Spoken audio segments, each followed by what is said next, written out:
You've been hearing a lot about intuitive eating. Maybe you've even tried it yourself. But when you think about it, you think, no, what if intuitive eating doesn't work for me? It's not gonna work for me. I know my body, I know myself, I know my relationship with food, and it's not gonna work. And it hasn't worked in the past. Well, in today's video, I'm going to dig into some of the reasons why intuitive eating might not be working for you and how you might want to switch up your approach to intuitive eating and maybe give it another shot. If it's something that you've been considering, give this video a watch and let me know at the end what you think. On this channel, you will learn the science behind why you overeat and tangible take-home strategies that you can use to improve your relationship with food in your body. If this sounds like just what you need, subscribe to the channel and hit the bell in the top right corner so you never miss a video. I publish every Wednesday. I'm Meredith MacKenzie of Parallel Wellness. I'm a registered clinical counselor and an intuitive eating coach. I've helped hundreds of women to improve their relationship with food and their bodies so that they can go on and live their lives more fully. Rather than being stuck in the cycle of binge eating and overeating and emotional eating, they're able to develop their hunger and fullness cues and to really attune to their bodies and repair their relationship with diet culture. Now, if you've done any exploration into intuitive eating, you probably are aware that there's a lot of conversation and discussion about diet mentality and how it tends to impact most of us. Whether or not you've experienced any kind of disordered eating in your life or had a negative relationship with food, as a woman or someone who identifies as a woman in North America, it's near impossible to not have been affected or at least exposed to diet culture in some way. Diet culture is all around us. And whether it's something that you formally subscribe to or you've been on diets or even struggled with your food and eating, diet mentality is something that unfortunately majority of us have tended to internalize, right? We have this belief that thin is better, that watching what you eat and watching your macros and being careful of the types of food you're eating and how you're moving your body is the best way to be living. And there's this judgment that we have if we try to step off of that treadmill. So before you continue watching and jumping into this video on why intuitive eating doesn't work for you, I want you to just take a moment to reflect for yourself on where you sit with the diet mentality and how it might still be impacting you in your current relationship with food in your body. The first reason that intuitive eating might not be working for you is that personally your goal is weight loss. Intuitive eating is a weight neutral approach. So there is no assumption or promises that when you start intuitive eating that you are going to lose weight. There is the possibility, because everybody's body is made differently and everybody's struggle with food is different when they take on intuitive eating, that your body can change in any way. It might stay the same, you might lose weight, you might gain weight, and it's not uncommon, especially if you've been restricting yourself from foods or keeping your portions really small in a very diet way, that you will gain weight in the beginning, especially when you start giving yourself permission to eat those foods. It's easy to gain weight. And so that's something that typically tends to scare people off from intuitive eating, and I wish that people could just hold out until the end because it gets so much better and so much easier, and your relationship with food totally balances out if you continue. But if your goal is weight loss, or secretly in the back of your head you're hoping that this is going to be the solution and you're magically going to be losing weight as a result of it, then that's something that is not going to work with you or work for you in intuitive eating, because you're setting yourself up for potentially gaining weight or taking a long route to having this different relationship with your body. Unlike dieting, where the results can be almost instantaneous, although not long lasting, it gives you that feeling of like, yes, I'm accomplishing something. And intuitive eating is a long game. It's something that's a process and it takes time. And there is no promise of weight loss. The other thing that I often find trips people up when they're starting their intuitive eating journey is that intuitive eating has been co-opted by the fitness industry and the wellness industry. Unfortunately, it is not a word that the creators were able to trademark. So anybody can use it. And it's a bit of a fad buzzword now because it doesn't feel like you're saying you're going on a diet, you're eating intuitively. And so anybody can use that word. And oftentimes you might find that you're actually following accounts on social media that try to say that they're using an intuitive eating approach, and really they are just aimed at weight loss. So you might find that you're following quite a lot of before and after photos, or this is how my body changed with intuitive eating, and it's actually just feeding back into that diet mentality and, giving it fuel rather than helping you truly process your relationship with food in your body in a positive way. Now, another reason that intuitive eating doesn't work for you might be that you've slipped into restriction. When you become an intuitive eater and you start learning about all the principles, there are a lot of them, and there's a lot to learn and so many skills that you're trying to take on at once. So it can be quite overwhelming and hard to focus your attention on what skill you're trying to learn in this moment. And so sometimes I find that people get hung up on the idea of feeling your fullness and really trying to be aware of how your body feels as you're eating. And so that might actually lead to a restriction. When you start recognizing your fullness, it is a challenge sometimes to, stop yourself when you're at a 7 or 8 where you're feeling comfortably full, you can feel that there's food in your body, and that can still feel really uncomfortable if you've struggled with binge eating in the past. So sometimes you might find that you try to ease off of that and you're not eating as much as you probably need to be and that your body is wanting. And so you pull yourself back into restriction. Or you've seen intuitive eating as this strategy for helping to cope with your binge eating. And in doing that, you think, because of all old ways of thinking, that you need to have a binge-free streak. And so you need to fully restrict in order to prove that you are in recovery from your binge eating.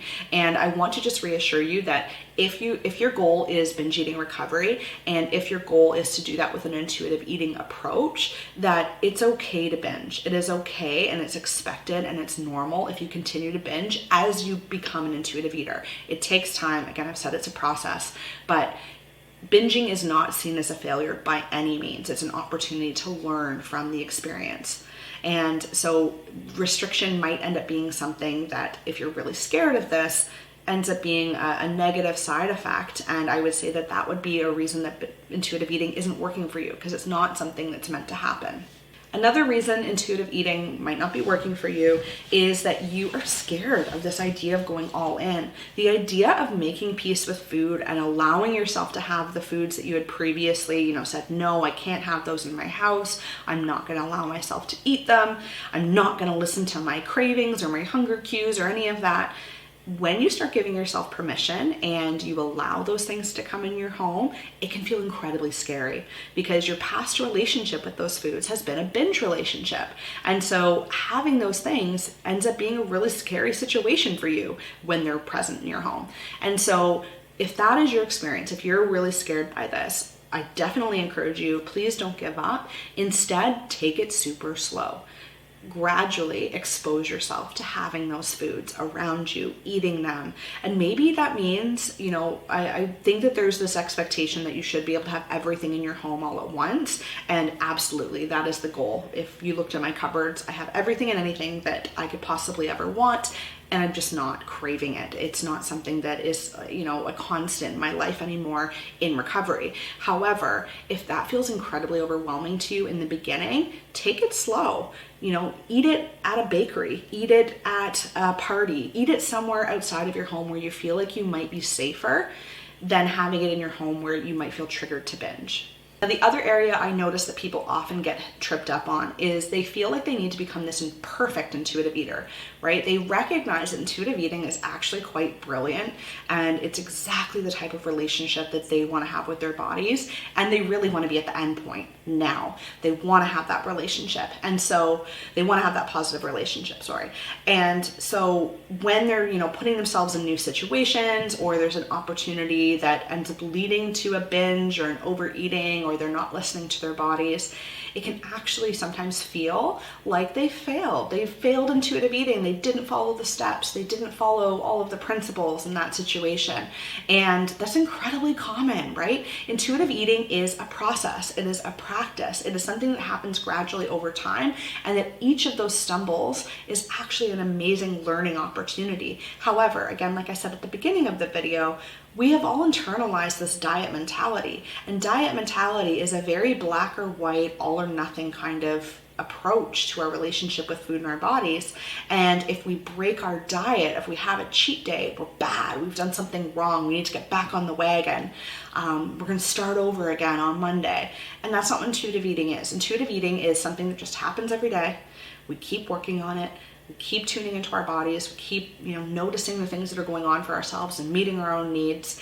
And it's not this thing that you can really be perfect at. It's almost like you have to accept being imperfect. Another way I've seen intuitive eating feel really confusing for some people is that they seem to think that even though they're following this no rules approach, that the rules still apply.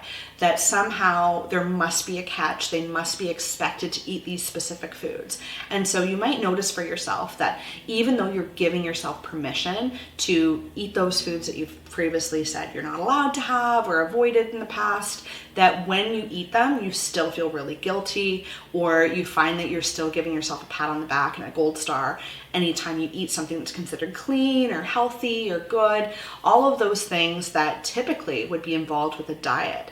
And there's almost this expectation that somehow intuitive eating, by saying you're doing intuitive eating, you are going to eat the way you're supposed to on a diet naturally.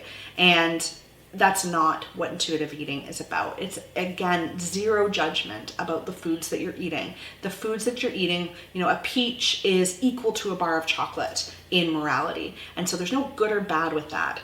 I could eat, 5 peaches and I could have 5 pieces of chocolate, and that would not make me any better or less of a person for doing. I might feel differently in my body, and that's very different from judging myself for having those foods, but that my body might react differently to those foods, and then I can make a decision for myself. How do I want to nourish my body so that it feels its best and so that I feel my best? But I don't feel any better about myself because I've eaten something that I previously, according to diet culture, deemed as healthy. It's just truly and genuinely my body's reaction. So it's much more of an awareness of your body and being in your body experience rather than anything cognitive, anything that's going to judge or value foods. And so you might find that you're getting really caught up still in believing that if you're becoming an intuitive eater, you must still somehow follow those good or bad foods. And that's really common if you're just starting out and you haven't really jumped into the pond of intuitive eating. It takes time. And the last reason I'm going to share today that intuitive eating doesn't work for you might be that you're continuing to follow, again, this diet mentality sort of approach to your attempt at intuitive eating, where you really practice all of the principles and really try to focus, and you have a lot of great intentions for a couple of days, and then feel really overwhelmed by it. And I'm not going to deny that it can feel really overwhelming when you're first starting, because there's this super hyper consciousness of all of the awareness of your body and what's happening and your hunger and fullness cues and your emotions, and that can feel overwhelming for anybody.